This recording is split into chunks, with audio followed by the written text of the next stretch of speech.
Um, what I want to do now is move on to the virtual hot seat section of the show. So sure. For those who are new and haven't heard this section, this is basically where Stefan and I will be responding and brainstorming some ideas, solutions to a listener challenge that has been sent in. And sometimes we'll help them come up with solutions. Sometimes, as I've started saying, we will help them ask themselves some better questions to help them maybe come up with a solution themselves. So today's virtual hot seat challenge is, I've developed a SaaS software that helps businesses generate more social proof by automating the way they capture, generate, and publish customer success stories and case studies using an AI-powered virtual agent to interview customers. It then creates multiple sales assets, marketing, and content assets that they can use throughout the entire buyer's journey. My challenge is, though, I'm in a bit of a chicken-egg situation. I'd like to go to market by licensing the software to marketing agencies and other businesses where digital marketing touches some aspect of their service delivery to help them expand their offerings and grow their revenues. But I don't yet have enough high end user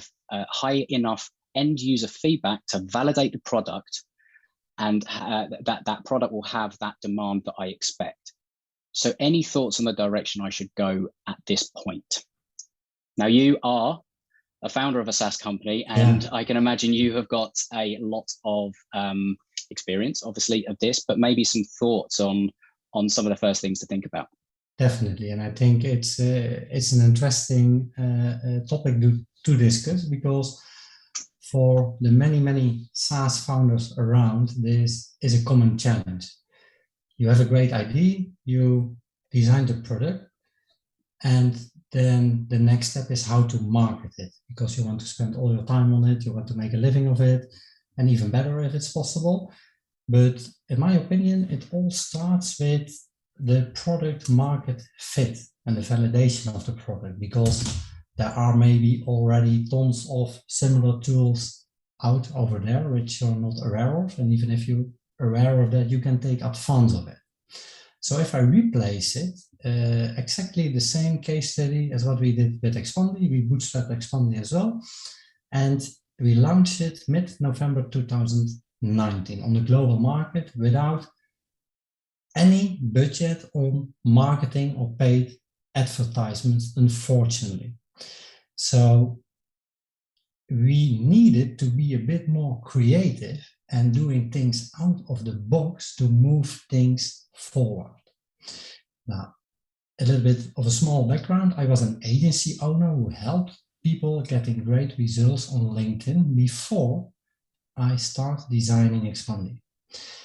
But I've used all the tools out there in the market. I knew all their advantages, but also their disadvantages. And that was also the reason why I stuck.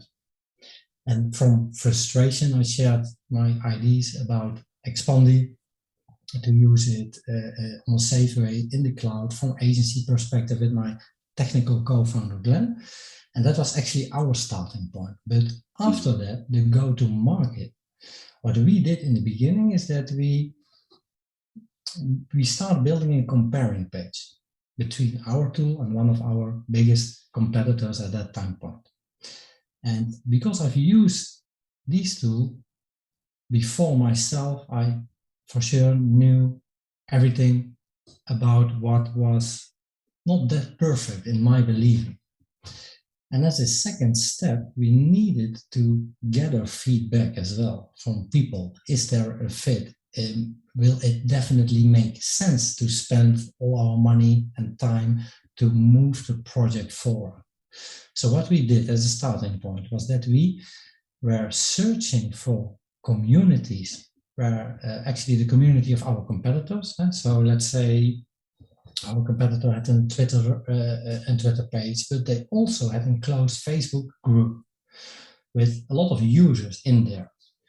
And what we did, we used a scrape tool. I think at that time point it was Texao, to scrape all the people in that group.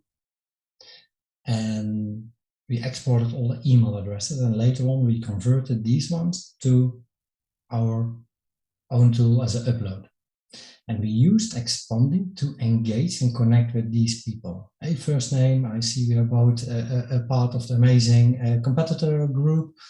So we have a common interest, and I just want to learn more about how you use it. That was the starting point to approach these people. And instead of attacking them, we asked just that we were stuck with using the competitors tool. Therefore, we designed a brand new one with a lot of new opportunities. But before we go to market, we want to validate it. And actually, we need feedback from experienced users like yourself. Such kind of approach we designed. And that approach to gather feedback brought us more than 40 appointments per week coming out from that sequence. And the goal was, of course, to book a call, actually a feedback call, to share some ideas which we had in mind. And I always started with asking, okay, how you use the competitors tool and what's working for you and what's not working. And 70% of what they were sharing with me aligned exactly with the comparing page I designed. So it was easy afterwards to say, if I can solve all these challenges you're facing now, would you be open to learn a bit more about what we've designed? Yeah, and what I like as well is, first of all, that you've drunk your own champagne with that approach. You've used the tool that you have designed to actually do that. Now, this person may or may not be able to do that, and there may or may not be similar kind of competitors out there and all the rest of it. But I think that hearing the thread that goes through the way that you've approached it, it's about sort of thinking, okay, how can I actually go out and find groups of people that are likely to have the problem that I believe my software solves, and how can I engage them in a way that is non-salesy, non-invasive, kind of looking for feedback to be able to have regular conversations with them, and going with that hypothesis of, this is why I believe what we have is going to actually be an enhanced experience in comparison maybe to competitors or the way that you're doing things right now. And you're validating, you're asking questions, and at the end, it is very much that offer, I guess, of, would you like to hear about what we are doing, and see if you are sort of interested in it. I'm curious to sort of hear as well, did you offer any sort of like beta groups, or the way that people would maybe sort of say, okay, you can, come in, use it, we won't charge you, break it, see how things go, like that kind of thing? Was that an approach you took? No, we did not do that, but if I should do it again, because the market where we operate is a little bit of a gray area, right? It's a cat and a mouse game with LinkedIn, so it's all about trust and safety, and because nobody wants to lose their profiles. So we decided, maybe a bit too late, to take advance of creating our own community, a close community where we share value, to create a safe place for people with similar people in there, which can share ideas. So to come back to your actually case study, I should create straight from the beginning a safe place and community. And from my experience, I see that, for example, the groups on Facebook are much more active than the ones on LinkedIn. So if you are able to create an own closed Facebook community and then use LinkedIn and build a funnel to bring people in there, and coming back to some of the search strategies, that if you're going to search for content related to your product, then it's actually a warm introduction to bring people because you like this post, because you attend this event. I've created a community about this business topic where we share tons of value, and Stefan is also in there. Mark Zuckerberg votes for the top 100 groups. There's a funny joke in it. Would you join as well? Yeah, I like that idea as well. I think that could be incredibly valuable. And I think that, I mean, what are your thoughts about sort of going for the licensing approach as opposed to going direct to the end user, because I think that what that approach does is it's sort of going to, again, it's kind of taking a similar type of approach. It's going to places where there are potentially groups already, i.e. clients of agencies that would have this need, to sort of go in and add value to that agency, but also help that agency add further value to their end user, as opposed to going straight to direct end user. Yeah, I should take the easy way, and that's still going on with approaching the marketing agencies, because then you only have to convince them once, and you have to sell it once. And it means that their own customers, they already trust the agencies, so it will be more easier for them than for you to approach them straight away. The only thing, do you have a similar kind of program with Expandi? Yeah, in the beginning with Expandi, we thought it a bit more as well.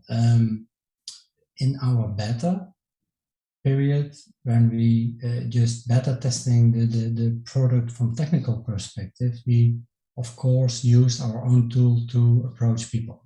And in the beginning, we did it just on the Dutch market, and we approached actually people who did not even use an automation before, to try to book a call with them. And with all our enthusiasm, of course, we booked a lot of calls, but we found out that it costs a lot of time and effort. First, I have to sell LinkedIn.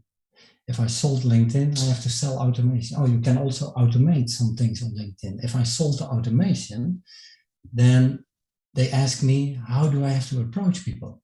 What's the best way to do that? Can you educate me? So we found out that it was, for us, a no-go to scale fast. So therefore, afterwards, we decided, let's actually find similar customers as I was myself.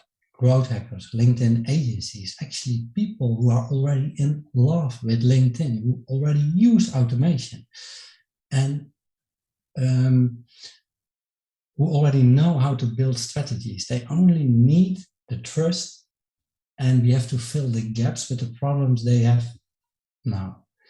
Yeah, so it's kind of like who has people that are closer to the buying pocket? I've heard that term. And it's kind of like they don't need the education around, say, the value of having social proof, because that might be something that this company will have to really concentrate on. It's like educating the value of it, and then the challenges of the old way versus a new way and all that kind of thing. And it could be an even more narrowing of the target around the types of agencies. You're not going to go after a graphic design agency necessarily, or a SEO agency, but a reputation management agency will have people in that business, first of all, that understand the value of social proof, and also customers that also understand the value of social proof, because they're already paying for a service that helps enhance the reputation management, reviews, all that kind of thing. So I think that there's an awful lot of things to consider in there. But I think that, yeah, it is a chicken and egg thing with, let's be honest, with every business. Like, you have an idea, you want to go to market, but you need proof. So how do you get proof? Well, sometimes the best way you can get proof is by, as you've said, sort of having some of those conversations and then getting people just to try it, like however you want to get them to try it. But I think the difficulty, and we all make it a bit overcomplicated sometimes. We try and go for the world, whereas actually if we can go, right, these are the kind of people that I can identify, you can do something, and this hasn't something that I'd necessarily thought of, but that kind of taking some of the strategies that we've just been discussing is a great way of doing that.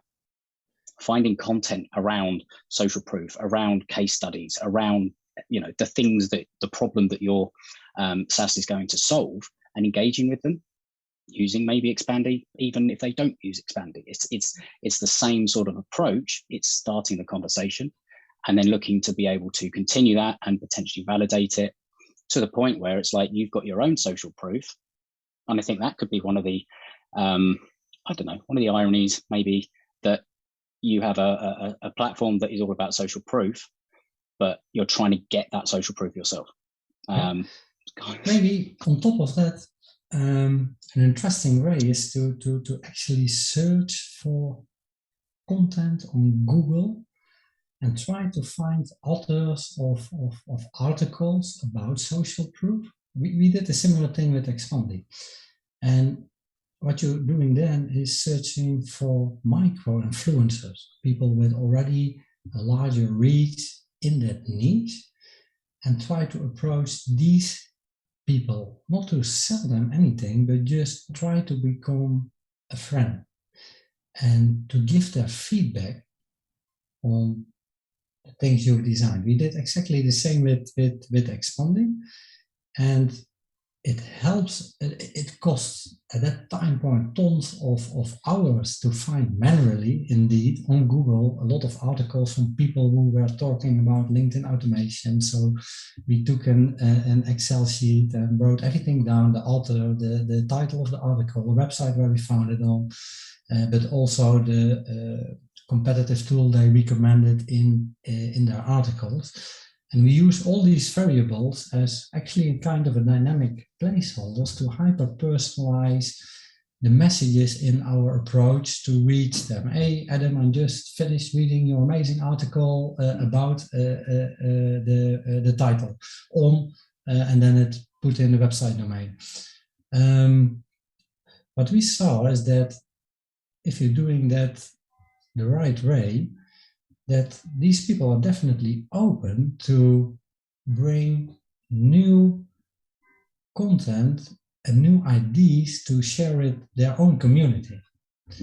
And that makes sense, absolutely, because they've already got the trust and that kind of thing. So I think that's a fantastic, and it's kind of like an endorsement or whatever it is that you would sort of come up with that person, maybe just to try and get their feedback and all that kind of thing. So many ideas, so many benefits. So Stefan, that's been incredibly helpful, and I do hope that that is going to add some value to this person, but also just hearing about some of the even if you're not running a SaaS business, but having listened to the thinking of someone that has literally bootstrapped their way from nothing, 6 million a month, or 6 million in recurring revenue annually, that is gold. And I would advise you to go back and listen and have a think about how you can apply some of this thinking and ideas to your own business, because it will help. I think you are proof